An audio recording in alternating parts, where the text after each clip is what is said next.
लोकसभा चुनाव में तमाम खटाखट और फटाफट करने के बावजूद कांग्रेस सफाचट होती हुई दिख रही है। कांग्रेस को इस बात की चिंता सता रही है कि वो पिछले 2 चुनावों से नेता विपक्ष की हैसियत पाने लायक सीटें भी जीत नहीं पा सकी। कहीं इस बार भी वैसा ही ना हो जाए। दूसरा सवाल ये भी कि 4 जून को मिलने वाली करारी हार का ठिकरा कांग्रेस किस पर फोड़ेगी? अपने बनाए गए मोहरे मल्लिकार्जुन खड़गे पर या फिर खटाखट फटाफट की सियासत करने वाले राहुल गांधी पर?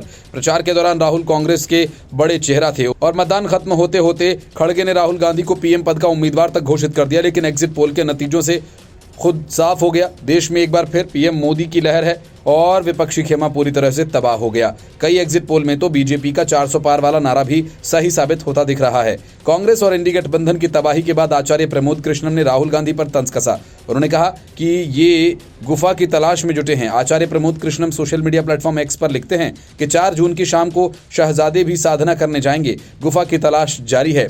4 जून को मतों की गिनती होनी है। आचार्य प्रमोद कृष्णम ने राहुल गांधी, अखिलेश यादव और कांग्रेस अध्यक्ष मल्लिकार्जुन खड़गे को टैग करते हुए एक्स पर लिखा था कि राम की चौखट पे चले जाते तो इतनी दुर्गति न होती। कांग्रेस और समाजवादी पार्टी सहित कई विपक्षी दलों ने राम मंदिर प्राण प्रतिष्ठा समारोह का बहिष्कार किया था। इससे पहले उन्होंने कांग्रेस के द्वारा प्रधानमंत्री नरेंद्र मोदी की साधना का विरोध करने के लिए कांग्रेस की आलोचना की थी। आचार्य प्रमोद कृष्णम ने कांग्रेस का नाम लिए बिना कहा कि 2024 का चुनाव धर्म युद्ध है। एक तरफ वे लोग जो धर्म के साथ हैं, दूसरी तरफ वे लोग जो धर्म को खत्म करना चाहते हैं। हालांकि कांग्रेस ने एग्जिट पोल के नतीजों को पूरी तरह से खारिज कर दिया और जयराम रमेश ने कहा कि इंडी गठबंधन 295 सीटें जीत रही है। राहुल गांधी प्रधानमंत्री बनने जा रहे हैं। पता नहीं कांग्रेस के पास ऐसे कौन से आंकड़े हैं जिसके दम पर वो अब भी इतना बड़ा दावा कर रही है, क्योंकि एग्जिट पोल के नतीजों में कांग्रेस खुद की परफॉर्मेंस बेहद खराब दिखा रही है। लेकिन पिछली बार से उसकी सीटें कुछ बढ़ रही हैं। लेकिन ये वो सीटें हैं जो कांग्रेस ने इंडी गठबंधन की दम पर लड़ी। अकेले दम पर तो छत्तीसगढ़, मध्य प्रदेश, ओडिशा, आंध्र प्रदेश और इन सभी राज्यों में पूरा सफाया है। हिमाचल और उत्तराखंड में क्लीन स्वीप है। बिहार और महाराष्ट्र में भी कांग्रेस को कुछ खास फायदा होता नहीं दिख रहा। झारखंड में भी दुर्गति तय है। Bureau report, news of India.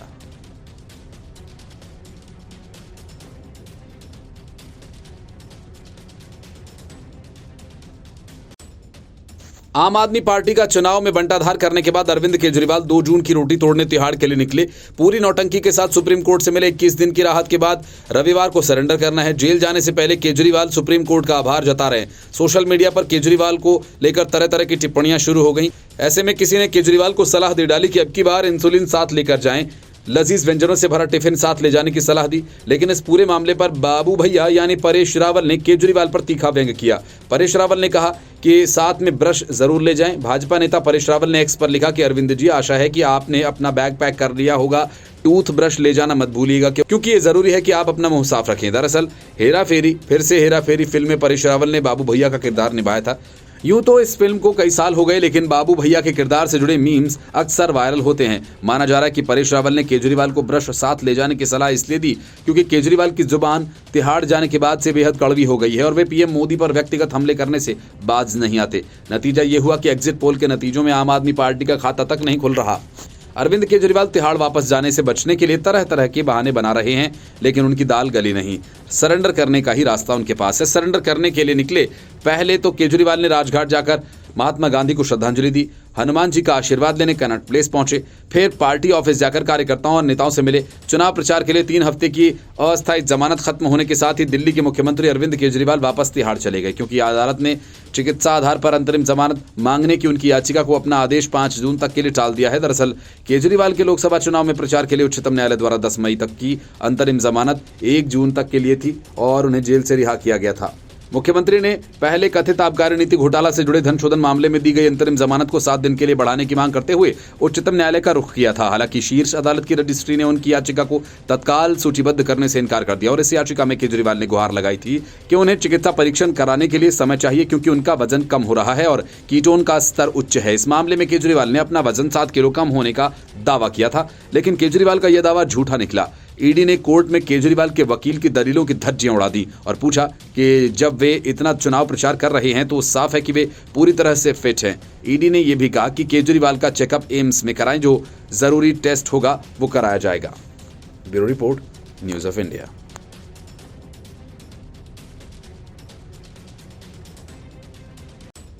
उत्तर भारत छोड़िए, इस बार बीजेपी दक्षिण भारत में सबसे बड़ी पार्टी बनकर उभरने जा रही है। केरल, तमिलनाडु, आंध्र, कर्नाटक और तेलंगाना हर कहीं कमल खिलता दिख रहा है। इसमें से 3 राज्य तेलंगाना, कर्नाटक और आंध्र में तो बीजेपी और एनडीए का जलवा है। कर्नाटक में बीजेपी 28 में से 25 और आंध्र में जगनमोहन रेड्डी इंडी गठबंधन का पूरी तरह से सफाया होता दिख रहा है। किसी को आश्चर्य नहीं होना चाहिए कि अगर एनडीए आंध्र प्रदेश में क्लीन स्वीप कर जाए। तेलंगाना में बीआरएस लापता हो गई है। कांग्रेस को पीछे धकेलकर बीजेपी सबसे बड़ी पार्टी बनने जा रही है। इतना ही नहीं, ओडिशा में पहली बार बीजेपी न सिर्फ अपने दम पर सरकार बनाने जा रही है, बल्कि करीब 20 लोकसभा सीटों को भी अपने खाते में डालने जा रही है। बंगाल में टीएमसी को बीजेपी ने तहस नहस कर दिया।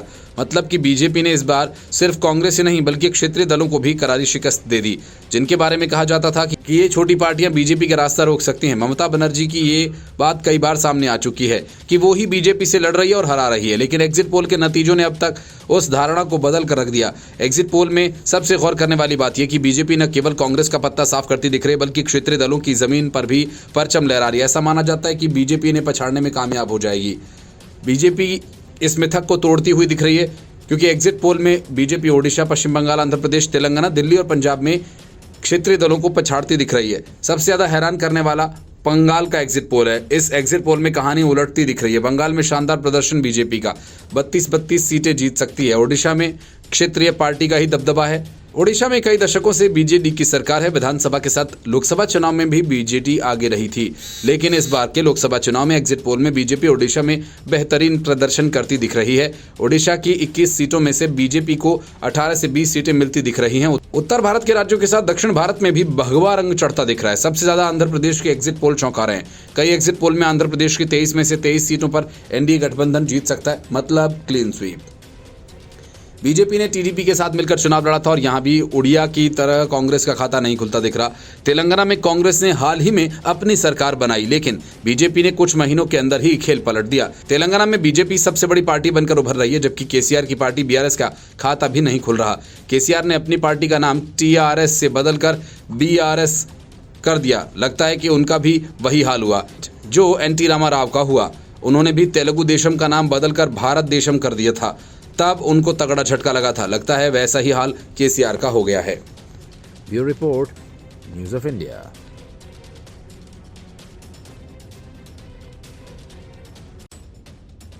अरविंद केजरीवाल की मुसीबतें बढ़ती जा रही हैं। तिहाड़ जेल में सरेंडर करने के बाद ईडी केजरीवाल को रिमांड पर उठाकर ले गई। केजरीवाल अब 5 जून तक ईडी की रिमांड पर रहेंगे। जेल में सरेंडर करने के बाद दिल्ली के मुख्यमंत्री अरविंद केजरीवाल की कोर्ट में पेशी हुई। दिल्ली की राउज एवेन्यू कोर्ट में अरविंद केजरीवाल की पेशी हुई। दरअसल प्रवर्तन निदेशालय ने दिल्ली के मुख्यमंत्री अरविंद केजरीवाल की कस्टडी मांगी थी। इसे लेकर केजरीवाल की तिहाड़ जेल के अंदर से वीडियो कॉन्फ्रेंसिंग के जरिए पेशी हुई। ड्यूटी जज संजीव अग्रवाल ने इस मामले की सुनवाई की। ईडी ने कहा कि अरविंद केजरीवाल को आरोपी बनाया गया है, इसलिए हम कस्टडी की गुहार लगा रहे हैं। राउज एवेन्यू कोर्ट ने 5 जून तक के लिए केजरीवाल को ईडी की कस्टडी में भेजा है। माना जा रहा है कि केजरीवाल को पहले से पता था कि उन्हें ईडी रिमांड पर लेना चाहती है। यही वजह है कि केजरीवाल ने सुप्रीम कोर्ट से लेकर ट्रायल कोर्ट तक अंतरिम जमानत की अवधि बढ़वाने की कोशिश की और जेल में अपना वजन 7 किलो कम होने का ड्रामा किया, जिसकी पोल ईडी ने अदालत के सामने खोल कर रख दी। उसके बाद से अब तक केजरीवाल ने फिर वही दोहराया। उनका वजन 7 किलो कम हो गया है और ना ही आतिशी मारलेना ने वही कहानी दोहराई। अब इसके बाद शराब घोटाला में सीएम केजरीवाल को प्रवर्तन निदेशालय के सवालों का सामना करना होगा। अदालत ने इस बात पर गौर किया कि अरविंद केजरीवाल को रिमांड पर लेने के लिए ईडी ने हाल ही में याचिका लगाई थी, चूंकि केजरीवाल अंतरिम जमानत पर थे, इसलिए जांच एजेंसी की याचिका पेंडिंग थी। केजरीवाल की पेशी के बाद राउज एवेन्यू कोर्ट में ड्यूटी जज ने ईडी की याचिका पर सुनवाई की है, जिसके बाद जज ने उन्हें 5 जून तक की ईडी रिमांड पर भेजे जाने का फैसला सुनाया। ईडी ने सीएम अरविंद केजरीवाल को दिल्ली के चर्चित शराब घोटाला मामले में मनी लॉन्ड्रिंग से जुड़े केस में गिरफ्तार किया है। अरविंद केजरीवाल को सुप्रीम कोर्ट से चुनाव प्रचार के लिए सशर्त अंतरिम जमानत मिली थी और वो चुनाव प्रचार के लिए जेल से बाहर आए थे। अंतरिम जमानत की मियाद पूरी होने के बाद केजरीवाल ने अदालत में सरेंडर किया। अरविंद केजरीवाल को जेल तक छोड़ने उनकी पत्नी सुनीता केजरीवाल और बेटी हर्षिता भी गई थीं। केजरीवाल के तिहाड़ जेल में जाने के बाद दोनों वहां से लौट आए। तिहाड़ जेल में सरेंडर करने से पहले सीएम अरविंद केजरीवाल राजघाट गए। यहां उन्होंने राष्ट्रपिता महात्मा गांधी को श्रद्धांजलि दी। इसके बाद वो आम आदमी पार्टी के कार्यालय में गए। यहां मुख्यमंत्री अरविंद केजरीवाल ने पार्टी कार्यकर्ताओं को संबोधित करते हुए कहा कि बिना सबूत के ही उन्हें जेल में डाला गया है। केजरीवाल ने कहा कि वो सरेंडर करने जा रहे हैं, इसके बाद पता नहीं उनके साथ क्या होगा। केजरीवाल ने कहा कि वो इसलिए जेल नहीं जा रहे कि उन्होंने भ्रष्टाचार किया, बल्कि वो जेल इसलिए जा रहे हैं क्योंकि उन्होंने तानाशाही के खिलाफ आवाज उठाई है।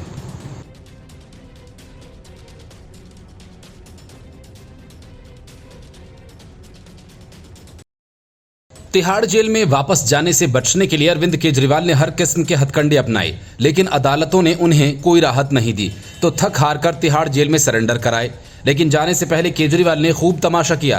पहले राजघाट पहुंचे, फिर हनुमान मंदिर गए और उसके बाद अपनी पार्टी के दफ्तर पहुंचे, जहां उन्होंने अपनी हताशा और भड़ास दोनों निकाली। जेल जाने की हताशा और एग्जिट पोल के नतीजों से बौखलाए केजरीवाल ने एक बार फिर अपने आप को कट्टर ईमानदार का सर्टिफिकेट दिया और कहा कि चलो मान लिया कि मैं चोर हूं, लेकिन कोई सबूत तो नहीं मिला। असल में चुनाव प्रचार के दौरान पीएम मोदी ने केजरीवाल को अनुभवी चोर कहा था। केजरीवाल उसका जवाब आज देने की कोशिश कर रहे थे।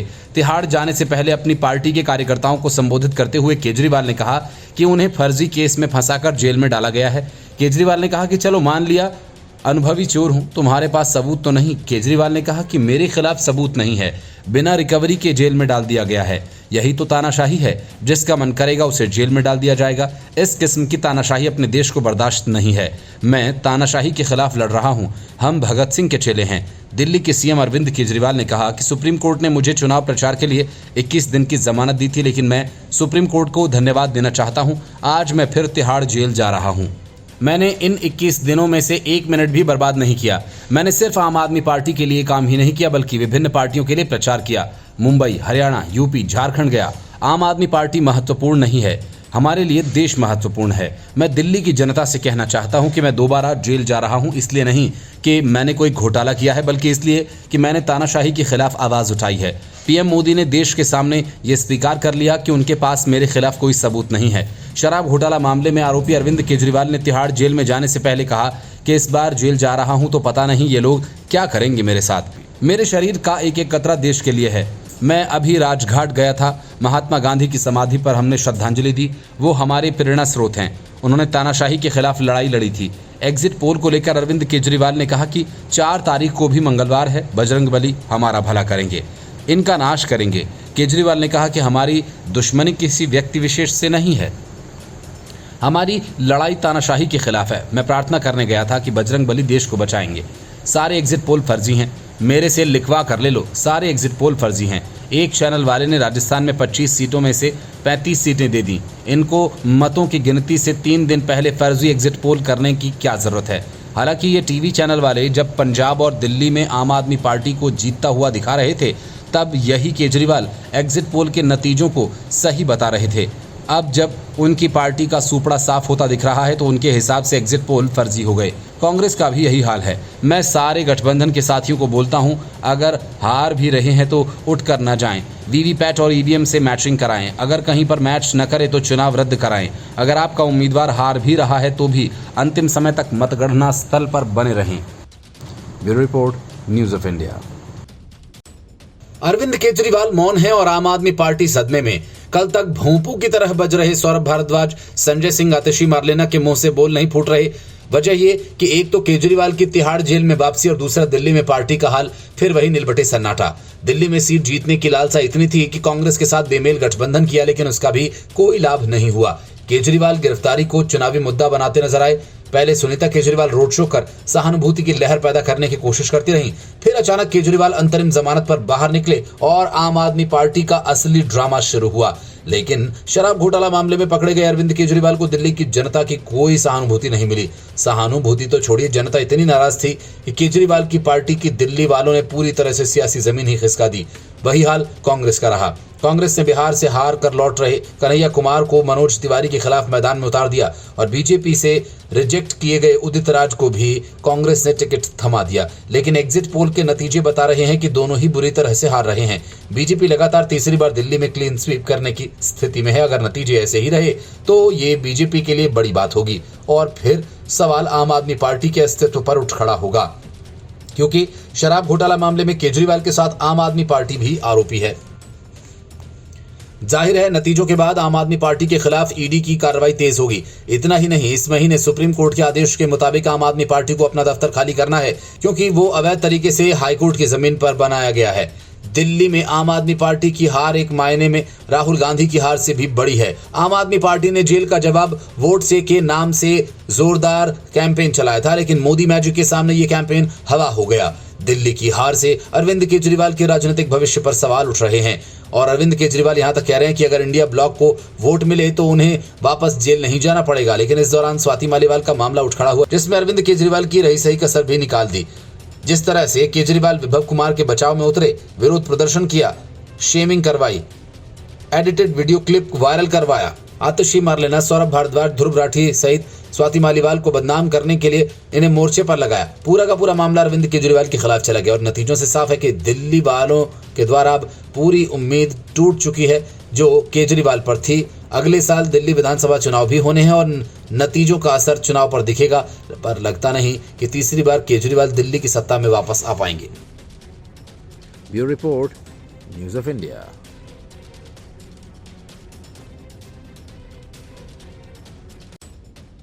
खेला होबे का नारा लगाने वाली ममता बनर्जी के साथ ही इस वक्त बड़ा खेला हो गया।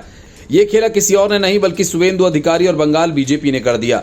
चुनावी रणनीतिकार प्रशांत किशोर ने पहले ही कहा था कि बंगाल में बीजेपी नंबर 1 पार्टी बनेगी और एग्जिट पोल के नतीजों से ये साफ भी हो गया। प्रशांत किशोर की बातें सही हैं। बीजेपी ने खेला ऐसा किया कि डायमंड हार्बर सीट पर अभिषेक बनर्जी चुनाव हार सकते हैं। कोयला घोटाला, शिक्षक भर्ती घोटाला, पीडीएस घोटाला, भर्ती घोटाला, आरक्षण घोटाला, ममता बनर्जी सरकार के घोटाले और अंत में संदेश खाली कांड ने एक तरीके से टीएमसी की ताबूत में आखिरी कील ठोक दी और ममता बनर्जी की पार्टी महज 8 से 10 सीटों पर सिमट रही है। इंडी गठबंधन में सबसे ज्यादा ममता बनर्जी और अरविंद केजरीवाल नखरे दिखा रहे थे और नतीजे बताते हैं कि दोनों ही का बुरा हाल हो गया। बंगाल में बीजेपी को 46% से अधिक वोट मिलने का अनुमान है। इतना ही नहीं, बीजेपी ने ममता बनर्जी के गढ़ दक्षिण बंगाल में तगड़ा झटका दे दिया। 7वें चरण में जिन 9 सीटों पर चुनाव हुए वे सारी की सारी सीटें टीएमसी ने जीती थी, लेकिन इस बार इनमें से कई सीटों पर कमल खिल रहा है। ममता बनर्जी का पूरा फोकस 27 से 30% मुस्लिम वोटर्स पर रहा जो उनके साथ पहले से थे, लेकिन इस बार बाकी की 70% लोग एकजुट होकर बीजेपी के साथ चलेगा और ममता बनर्जी यहीं मात खा गईं। प्रधानमंत्री नरेंद्र मोदी, अमित शाह, जेपी नड्डा के तूफानी चुनाव प्रचार, शुवेंदु अधिकारी ने हर लोकसभा क्षेत्र में किया चुनाव प्रचार, संदेश खाली की घटना, राजनीति, एग्जिट पोल के नतीजे सभी कुछ दिखा रहे हैं। बीजेपी की सीटें इस बार जहां बढ़ने की संभावना है तो मुख्यमंत्री ममता बनर्जी की पार्टी साल 2019 के चुनाव के मुकाबले सिमट सकती है। पश्चिम बंगाल में लोकसभा की 42 सीटें हैं। विभिन्न मीडिया संस्थानों की ओर से जारी किए गए एग्जिट पोल के नतीजों से फिलहाल यही लग रहा है। औसतन हर एग्जिट पोल में बीजेपी पश्चिम बंगाल में गेन करती दिख रही है। पिछले लोकसभा चुनाव में भाजपा को 18 सीटें मिली थी, जबकि ममता बनर्जी की टीएमसी के खाते में 22 सीटें गईं। वहीं कांग्रेस 2 सीट जीत पाई थी। बीजेपी इस बार टीएमसी से काफी आगे निकल गई। ऐसे में ममता बनर्जी के माटी मानुस को झटका लग सकता है। हालांकि टीएमसी ने एग्जिट पोल के आंकड़ों को खारिज करते हुए चुनाव परिणाम पर भरोसा जताया और पश्चिम बंगाल में 2 चीजें छाई रहीं, शुवेंदु अधिकारी और संदेश खाली। संदेश खाली में टीएमसी नेता द्वारा महिलाओं के शोषण, जमीन हड़पने के साथ ही पूरे प्रदेश में इस मुद्दे ने सुर्खियां बटोरी। शुवेंदु अधिकारी ने इस मुद्दे को हाथ से जाने नहीं दिया और लगातार हमलावर रहे। ये मुद्दा राष्ट्रीय बन गया। ममता बनर्जी सरकार को मजबूरन अपने नेता के खिलाफ कार्रवाई करनी पड़ी। संदेश खाली और शुवेंदु अधिकारी के आक्रामक रवैये ने ममता बनर्जी को बैकफुट पर ला दिया। एग्जिट पोल के नतीजों में इसका असर दिखाई पड़ रहा है। संदेश खाली के मुद्दे ने ममता बनर्जी के माटी मानुष के नारे को काफी हद तक तोड़ने में सफलता हासिल की है।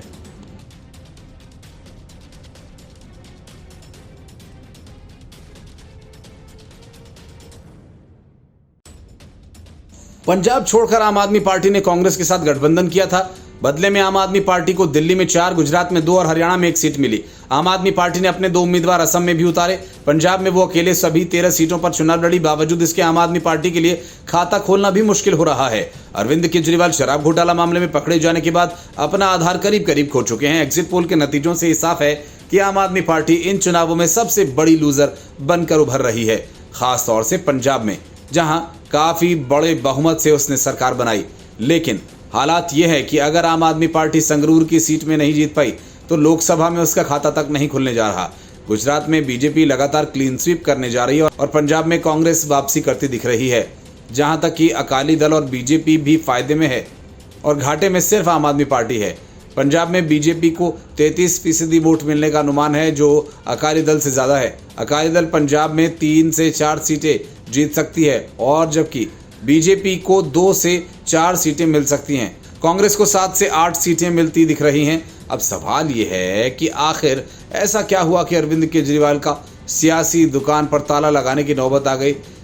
वजह केजरीवाल सरकार के घोटाले और हवाई वादा करना और उसे पूरा नहीं करना, मौका मिलते ही सारा ठीकरा केंद्र सरकार पर फोड़ देना, ट्वीट करना व प्रेस कॉन्फ्रेंस करना, इन सब के सहारे केजरीवाल अब तक खेलते रहे और अंदर ही अंदर घोटाले और घोटाला करते रहे।